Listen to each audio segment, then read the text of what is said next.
ہے تو ہماری یہ پرانی روایت چلی آ رہی ہے کہ ایک نوجوان لڑکی کو اچھی طرح دلہن کی طرح اسے سجا کر دریائے نیل کے بھیٹ چڑھاتے ہیں، اس کی بلی دیتے ہیں، تو پھر دریائے نیل کا پانی بہنے لگتا ہے۔ جب حضرت عمر بن عاص رضی اللہ عنہ نے ان کی روایات کے بارے میں سنا تو امیر المؤمنین حضرت فاروق اعظم رضی اللہ عنہ کو آپ نے خط لکھ کر بھیجا اور اس معاملے میں مشورہ طلب کیا۔ تو حضرت عمر فاروق رضی اللہ عنہ کے پاس جب وہ خط پہنچتا ہے تو آپ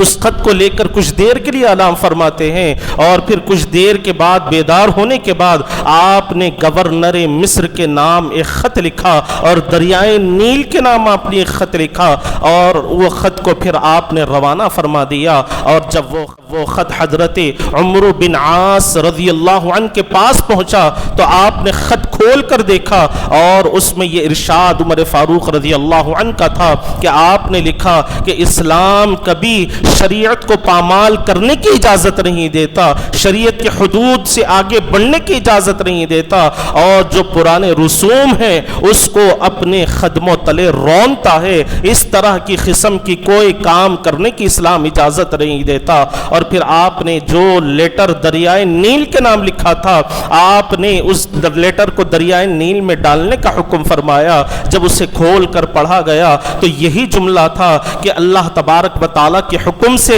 اے دریا تو بہتی ہے تو بہ، ورنہ مسلمان تیرے پانی کے محتاج نہیں ہے، مسلمانوں کو تیرے پانی کی ضرورت نہیں ہے۔ حاضرین کرام، اس وقت کے تمام لوگ محو حیرت ہے، حیرت زدہ ہے کہ جیسے ہی فاروق اعظم رضی اللہ عنہ کے اس خط کو دریائے نیل میں ڈالا گیا تو لمحے بھر میں وہ دریائے نیل کا خشک ہوا پانی فوراً دوڑتے ہوئے آنے لگا، دریائے نیل بہنا شروع ہو گیا۔ تو حاضرین کرام، آپ غور فرمائیں کہ وہ کون سی طاقت تھی، وہ کون سا پاور تھا کہ جو معمولی سی چھٹی نے وہ کرشمہ کر دکھایا۔ تو حاضرین کرام، اس کا نتیجہ یہ ہے، اس کا رزلٹ یہ ہے کہ حضرت فاروق اعظم رضی اللہ عنہ اس ذات گرامی کے تعلیم یافتہ ہے کہ جن کے صدقے میں اللہ تبارک و تعالیٰ نے ساری کائنات کو پیدا فرمایا، کائنات کی ہر شے کو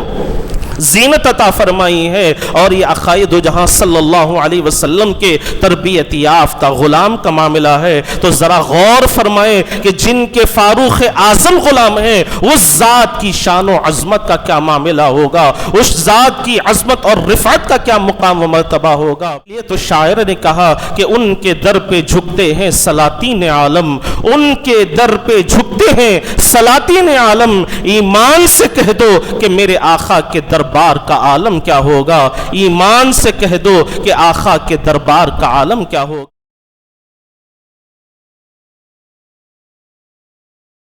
السلام علیکم ورحمۃ اللہ وبرکاتہ۔ الحمد للہ رب العالمین والعاقبۃ للمتقین والصلاة والسلام علی سید الاشرف الانبیاء والمرسلین وعلى آلہ الطیبین الطاہرین واصحابہ اکرمین الاکرمین اجمعین، اما بعد فقد قال اللہ تبارک وتعالی فی القرآن المجید والفرقان الحمید، فاعوذ باللہ من الشیطان الرجیم، بسم اللہ الرحمن الرحیم، ولا تهنوا ولا تحزنوا وأنتم الأعلون إن كنتم مؤمنين، صدق الله العظيم۔ قال الله تبارك وتعالى في شأن حبيبه تعظيما وتكريما، إن الله وملائكته يصلون على النبي يا أيها الذين آمنوا صلوا عليه وسلموا تسليما، اللهم صل على سيدنا محمد وعلى آله وأصحابه أفضل صلواتك وعدد معلوماتك وبارك وسلم۔ تمام حمد و تعریف اللہ رب العالمین کے لیے ہے جو ساری کائنات کا خالق و رازق ہے، اور لاکھوں کروڑ درود و سلام آقائے دو جہاں تاجدار مدینہ احمد مجتبی محمد مصطفیٰ صلی اللہ علیہ وسلم پر، جن کو اللہ رب العزت نے دونوں جہانوں کے لیے رحمت بنا کر بھیجا۔ حاضرین کرام، ابھی میرے خطبے کے دوران قرآن مجید کی جس آیت کریمہ کی تلاوت کرنے کے شرف حاصل کیا، اس میں اللہ تبارک و تعالی مسلمانوں سے مخاطب ہے کہ اے میری وحدانیت کا اقرار کرنے والو، اے میرے حبیب کا کلمہ پڑھنے والو، نہ گھبراؤ نہ غمگین ہو، ہر طرح کی سربلندی تمہارے لیے ہے، ہر طرح کی کامیابی تمہارے لیے ہے، بشرطے کہ تم کامل ایمان والے بن جاؤ۔ حاضرین کرام، آقائے دو جہاں صلی اللہ علیہ وسلم نے مومن کی عظمت و شان کو بیان کرتے ہوئے ارشاد فرمایا کہ اتقوا فراست المؤمن فإنه ينظر بنور اللہ، کہ مومن کی فراست سے ڈرو اس لیے کہ وہ اللہ تبارک و تعالیٰ کے نور سے دیکھتا ہے۔ اور یہ ایک مسلمہ حقیقت ہے کہ جب بندہ اللہ تبارک و تعالیٰ کی قدرت کی نشانیوں پر غور کرتا ہے اور سارے باطل عقیدوں سے منہ موڑ لیتا ہے اور اپنی خواہشات کو، اپنی مرضی کو اللہ تبارک و تعالیٰ کی مرضی میں، اللہ کی خواہش میں فنا کر دیتا ہے، تو اللہ تبارک و تعالیٰ کے ساتھ اپنا رشتہ اس قدر مضبوط کر لیتا ہے، تو پھر اللہ تبارک و تعالیٰ اسے ایسا بلند مقام عطا فرماتے ہیں، ایسی اللہ تبارک و تعالیٰ اسے عظمت اور رفعت عطا فرماتے ہیں کہ کائنات اور کائنات کی ہر چیز کو اس کے لیے مسخر کر دیا جاتا ہے۔ جیسا کہ قرآن مجید کی آیت مبارکہ میں اللہ تبارک و تعالیٰ نے فرمایا کہ ہم نے زمینوں، آسمانوں، چاند اور سورج، ستاروں کو تمہارے لیے مسخر کر دیا ہے۔ تو حاضرین کرام، اس سے بڑھ کر ایک کا ایمان والے کے لیے، ایک مومن کے لیے، مسلمان کے لیے اس سے بڑھ کر اور کیا اعلیٰ مقام ہو سکتا ہے؟ اور اگر ہم تاریخ کے پنوں کو الٹ کر دیکھیں گے تو ہمارے ان اسلاف کی زندگیوں میں ایسے ایسے واقعات ہیں، ان کی سیرت مبارکہ میں ایسی ایسی ہمیں جھلکیاں ملیں گی کہ انہوں نے اللہ اور اس کے حبیب کی رضامندی کے لیے اپنی خواہشات کو فنا کر دیا، اپنی مرضیات کو فنا کر دیا، اور حضور پاک علیہ الصلوۃ والسلام کا جو ارشاد مبارک ہے کہ ما آتاکم الرسول فخذوہ وما نہاکم عنہ فانتہوا، جن کی زندگی کا مقصد حیات بن گیا اور انہوں نے عمل کے ذریعے ایمان کامل کی دولت کو حاصل کر لیا، تو پھر اللہ تبارک و تعالیٰ نے انہیں ایسا بلند مقام عطا فرمایا کہ کائنات کی ہر چیز کو اللہ تبارک و تعالیٰ نے ان کے قدموں پہ لا کر ڈال دیا، ہر شے ان کی عظمت اور رفعت کے ترانے گنگنانے لگی اور ان کی عظمت اور رفعت کے ہر سو چرچے ہونے لگے۔ حاضرین کرام، وہ واقعہ آپ نے سنا ہی ہوگا کہ حضرت عمر فاروق رضی اللہ عنہ کے دور خلافت میں آپ نے حضرت عمرو بن عاص رضی اللہ عنہ کو مصر کا گورنر بنا کر روانہ فرمایا۔ جب آپ مصر میں تشریف لے گئے تو وہاں پر آپ نے دیکھا کہ وہاں پر ہر طرح سے خشک سالی پھیلی ہوئی تھی، قحط سالی پھیلی ہوئی تھی، لوگ کھانے کے لیے پریشان تھے، پانی کے خطرے کے لیے پریشان تھے، اور جو دریائے نیل مصر میں بہتا ہے وہ اس کا پانی بھی رک گیا تھا، خشک ہو گیا تھا۔ چنانچہ تمام لوگ مل کر گورنر مصر حضرت عمرو بن عاص رضی اللہ عنہ کی خدمت میں حاضر ہوئے اور سارا واقعہ بیان فرمایا اور عرض کرنے لگے کہ یہ ہماری روایت ہے کہ جب بھی دریائے نیل خشک ہو جاتا ہے، اس کا پانی سوکھ جاتا ہے، تو ہماری یہ پرانی روایت چلی آ رہی ہے کہ ایک نوجوان لڑکی کو اچھی طرح دلہن کی طرح اسے سجا کر دریائے نیل کے بھیٹ چڑھاتے ہیں، اس کی بلی دیتے ہیں، تو پھر دریائے نیل کا پانی بہنے لگتا ہے۔ جب حضرت عمر بن عاص رضی اللہ عنہ نے ان کی روایات کے بارے میں سنا تو امیر المؤمنین حضرت فاروق اعظم رضی اللہ عنہ کو آپ نے خط لکھ کر بھیجا اور اس معاملے میں مشورہ طلب کیا۔ تو حضرت عمر فاروق رضی اللہ عنہ کے پاس جب وہ خط پہنچتا ہے تو آپ اس خط کو لے کر کچھ دیر کے لیے آرام فرماتے ہیں، اور پھر کچھ دیر کے بعد بیدار ہونے کے بعد آپ نے گورنر مصر کے نام ایک خط لکھا اور دریائے نیل کے نام آپ نے ایک خط لکھا، اور وہ خط کو پھر آپ نے روانہ فرما دیا۔ اور جب وہ خط حضرت عمرو بن عاص رضی اللہ عنہ کے پاس پہنچا تو آپ نے خط کھول کر دیکھا اور اس میں یہ ارشاد عمر فاروق رضی اللہ عنہ کا تھا کہ آپ نے لکھا کہ اسلام کبھی شریعت شریعت کو پامال کرنے کی اجازت نہیں دیتا، شریعت کے حدود سے آگے بڑھنے کی اجازت نہیں دیتا، اور جو پرانے رسوم ہیں اس کو اپنے قدموں تلے رونتا ہے، اس طرح کی قسم کی کوئی کام کرنے کی اسلام اجازت نہیں دیتا۔ اور پھر آپ نے جو لیٹر دریائے نیل کے نام لکھا تھا، آپ نے اس لیٹر کو دریائے نیل میں ڈالنے کا حکم فرمایا۔ جب اسے کھول کر پڑھا گیا تو یہی جملہ تھا کہ اللہ تبارک و تعالیٰ کے حکم سے اے دریا تو بہتی ہے تو بہ، ورنہ مسلمان تیرے پانی کے محتاج نہیں ہے، مسلمانوں کو تیرے پانی کی ضرورت نہیں ہے۔ حاضرین کرام، اس وقت کے تمام لوگ محو حیرت ہے، حیرت زدہ ہے کہ جیسے ہی فاروق اعظم رضی اللہ عنہ کے اس خط کو دریائے نیل میں ڈالا گیا تو لمحے بھر میں وہ دریائے نیل کا خشک ہوا پانی فوراً دوڑتے ہوئے آنے لگا، دریائے نیل بہنا شروع ہو گیا۔ تو حاضرین کرام، آپ غور فرمائیں کہ وہ کون سی طاقت تھی، وہ کون سا پاور تھا کہ جو معمولی سی چھٹی نے وہ کرشمہ کر دکھایا۔ تو حاضرین کرام، اس کا نتیجہ یہ ہے، اس کا رزلٹ یہ ہے کہ حضرت فاروق اعظم رضی اللہ عنہ اس ذات گرامی کے تعلیم یافتہ ہے کہ جن کے صدقے میں اللہ تبارک و تعالیٰ نے ساری کائنات کو پیدا فرمایا، کائنات کی ہر شے کو زینت عطا فرمائی ہے، اور یہ عقائد جہاں صلی اللہ علیہ وسلم کے تربیت یافتہ غلام کا معاملہ ہے۔ تو ذرا غور فرمائیں کہ جن کے فاروق اعظم غلام ہیں اس ذات کی شان و عظمت کا کیا معاملہ ہوگا، اس ذات کی عظمت اور رفعت کا کیا مقام و مرتبہ ہوگا۔ حاضرین کرام، اسی لیے تو شاعر نے کہا کہ ان کے در پہ جھکتے ہیں سلاطین عالم، ان کے در پہ جھکتے ہیں سلاطین عالم، ایمان سے کہہ دو کہ میرے آقا کے دربار کا عالم کیا ہوگا، ایمان سے کہہ دو کہ آقا کے دربار کا عالم کیا ہوگا۔ حضور پاک علیہ السلام کو اللہ تبارک و تعالیٰ نے وہ شان عطا فرمائی ہے کہ آپ کے انگلی کے اشارہ کرتے ہی چاند دو ٹکڑے ہو گیا اور ڈوبا ہوا سورج پلٹ آیا، کنکریوں نے آپ کے سامنے کلمہ پڑھا، پہاڑوں نے آپ پر درود و سلام کی نذرانے پیش کیے، اور جانور آ کر حضور کی بارگاہ میں گفتگو کیا کرتے۔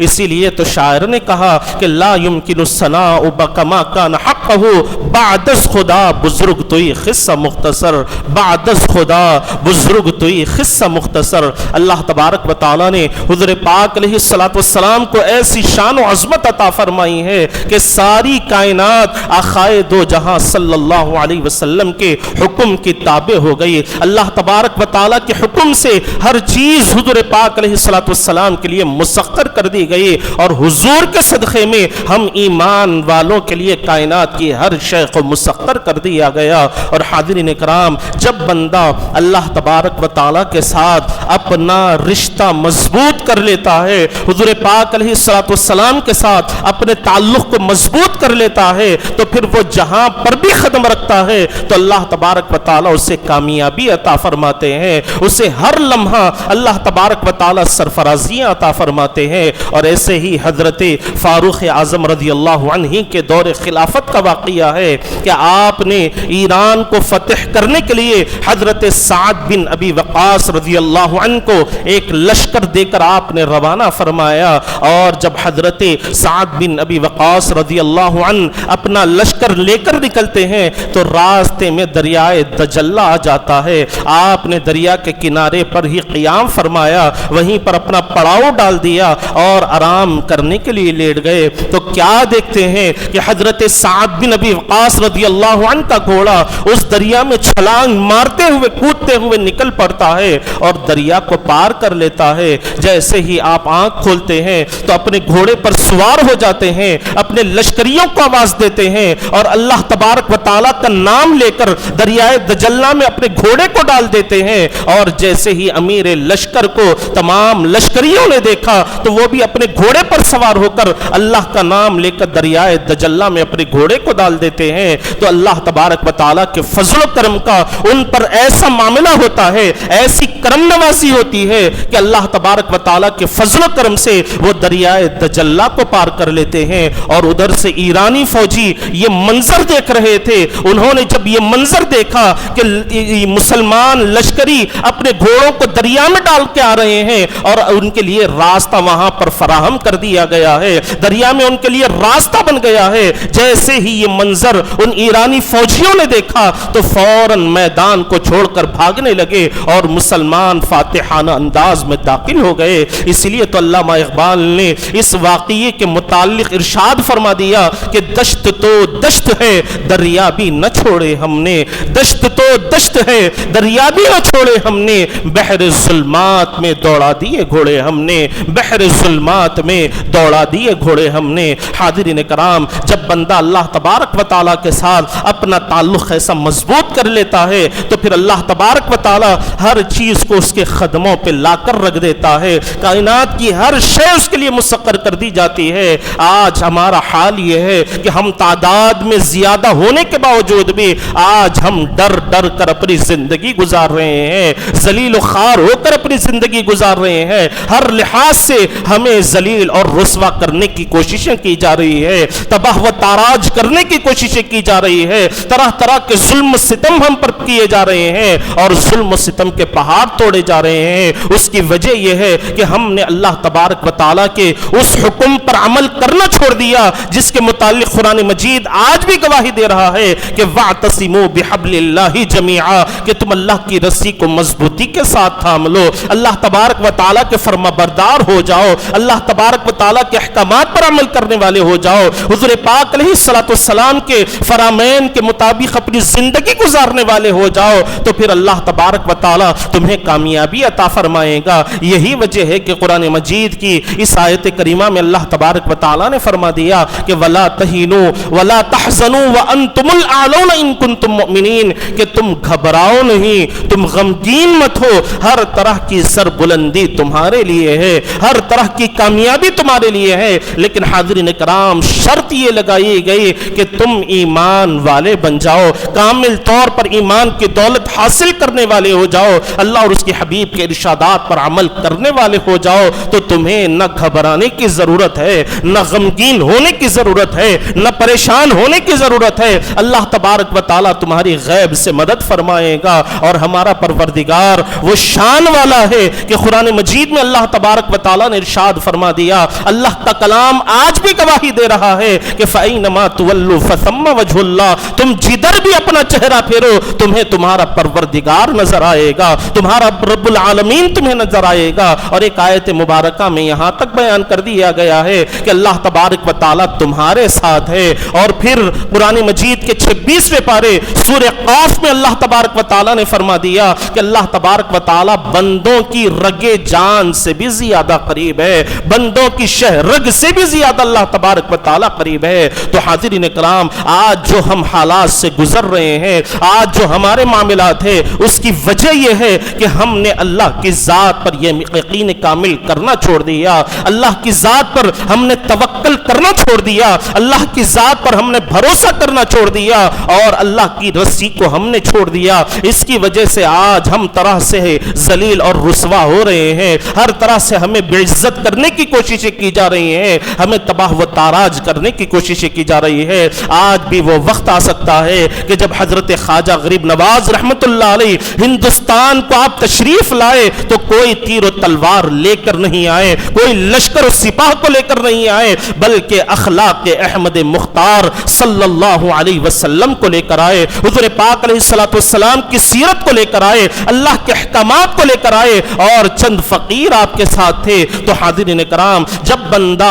اللہ کی ذات پر یقین رکھتا ہے، اللہ کی ذات پر بھروسہ کرتا ہے اور اپنے آپ کو اللہ کی مرضی میں فنا کر دیتا ہے، تو پھر اللہ تبارک و تعالی بڑے سے بڑے لشکر کے سامنے اسے کامیابی اور کامرانی عطا فرماتا ہے، فتح و نصرت اللہ تبارک و تعالی عطا فرماتا ہے۔ آپ غریب نواز رحمت اللہ علیہ کی سیرت مبارکہ کو اٹھا کر دیکھیں کہ آپ کے ہاتھ پر لاکھوں لوگوں نے ایمان کی دولت سے مالا مال ہوئے ہیں، اللہ تبارک و تعالی کی بارگاہ کے قریب ہوئے ہیں، اور ان کے دلوں میں حضور پاک علیہ السلام کی محبت غریب نواز رحمت اللہ علیہ نے پیدا فرمائی ہے۔ اور اسی طرح اگر آپ پیران پیر غوث اعظم دستگیر رضی اللہ عنہ کی بھی سیرت کو اٹھا کر دیکھیں، یا بندہ نواز گیسو دراز رحمت اللہ علیہ کی سیرت کو اٹھا کر دیکھیں، حضرت داتا علی ہجویری رحمت اللہ علیہ کی سیرت مبارکہ کو اٹھا کر دیکھیں، یا کوئی بھی اللہ کے محبوب ولی کی آپ سیرت مبارکہ کو اٹھا کر دیکھیں تو ان کی زندگی میں ایک ہی چیز آپ کو نظر آئے گی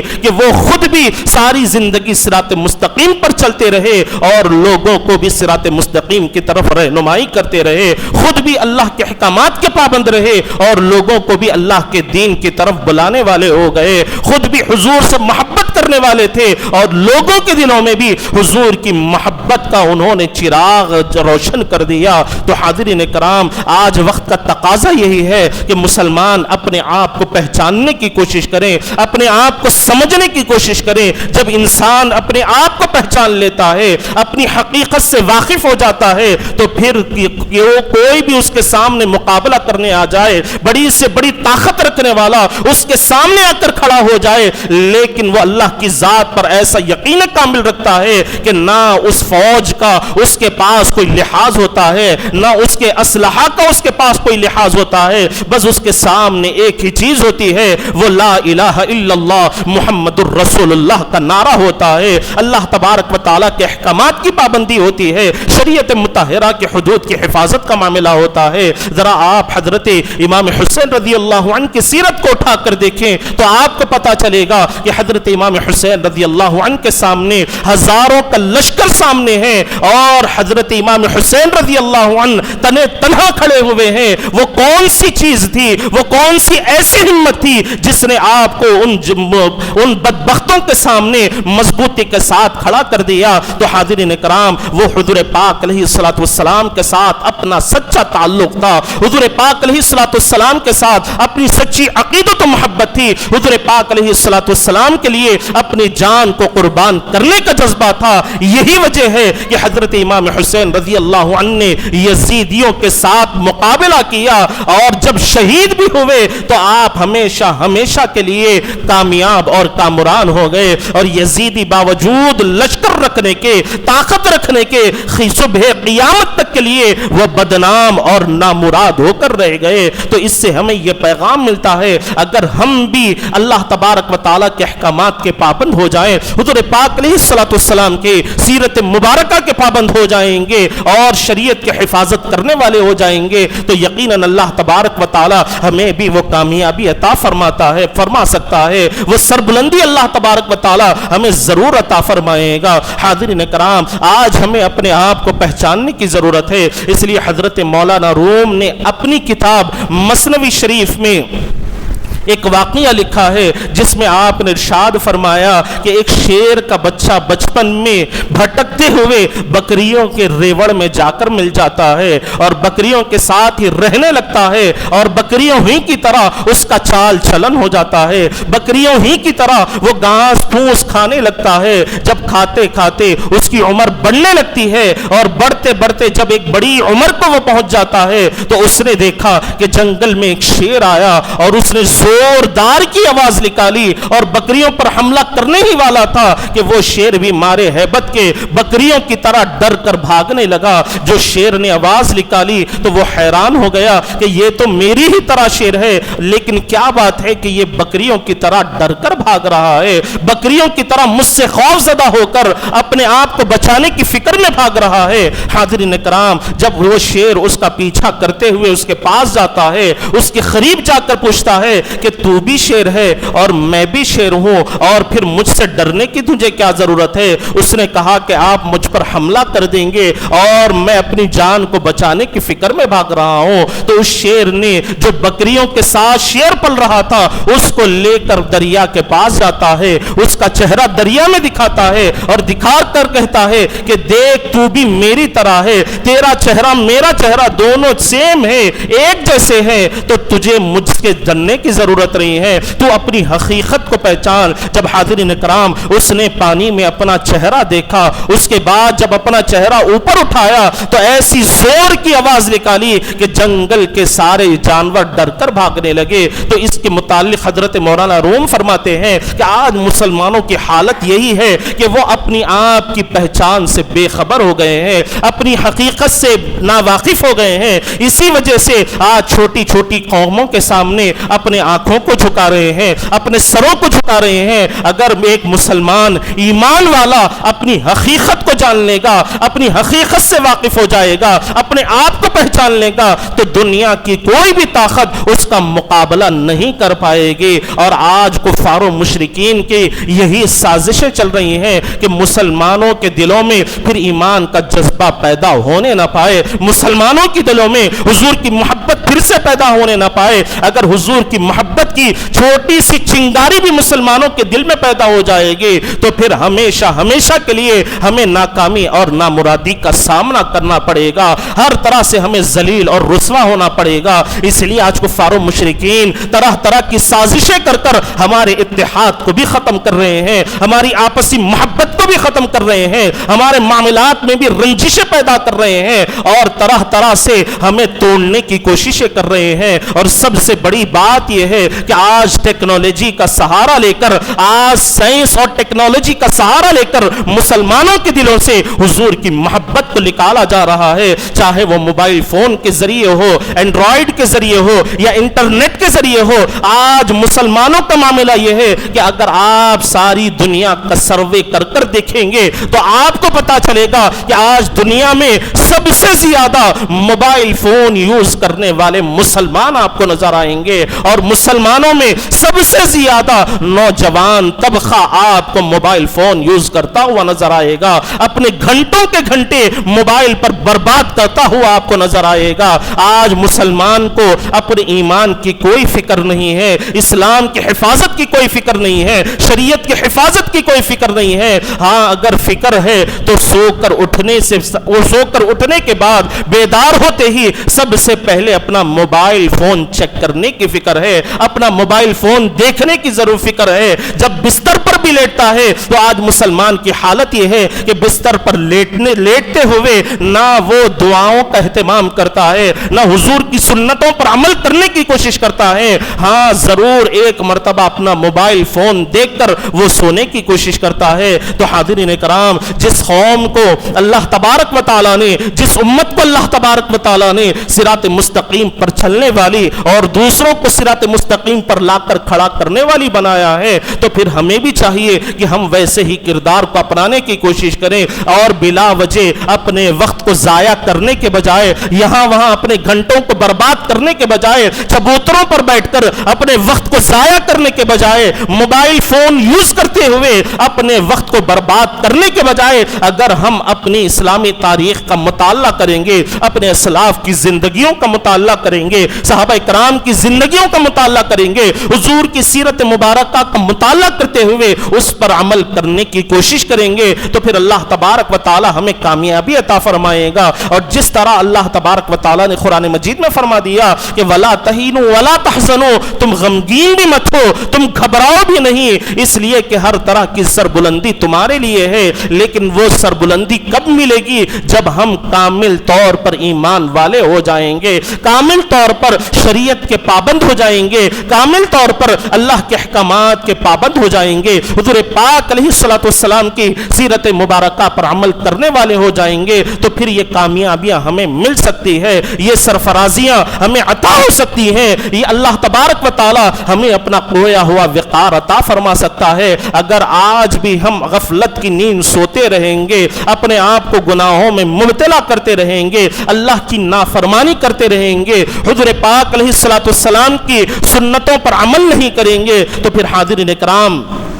یاد رکھ لیں کہ اللہ تبارک و تعالی ہمیں کامیابی عطا نہیں فرمائے گا. اگر کامیاب ہونا ہے تو اس کا سب سے پہلا کام یہی ہے کہ ہم اللہ تبارک و تعالی کے احکامات پر عمل کرنے والے ہو جائیں. قرآن مجید میں اللہ تبارک و تعالی نے جن جن چیزوں کا ہمیں عمل کرنے کا حکم فرمایا ہے اس پر عمل کرنے کی کوشش کریں, اور جن سے بچنے کا حکم فرمایا ہے ان سے اپنے آپ کو بچائیں, اور حضور پاک علیہ الصلوۃ والسلام کی سیرت مبارکہ میں اپنی زندگیوں کو ڈھالیں گے گے تو یقیناً اللہ تبارک و تعالی ہمیں دنیا میں بھی کامیابی عطا فرمائے گا اور آخرت میں بھی اللہ تبارک و تعالی ہمیں بلند مقام عطا فرمائے گا۔ آخر میں دعا ہے کہ جو کچھ کہا گیا، جو کچھ سنا گیا، اس پر اللہ تبارک و تعالی ہم تمام کو عمل کرنے کی توفیق عطا فرمائے اور ہمیں حضور پاک علیہ الصلوۃ والسلام کی سیرت مبارکہ پر عمل کرنے والا اور دوسروں تک حضور کی سیرت مبارکہ کو پہنچانے والا بنائے۔ وآخر دعوانا الحمد للہ رب العالمین۔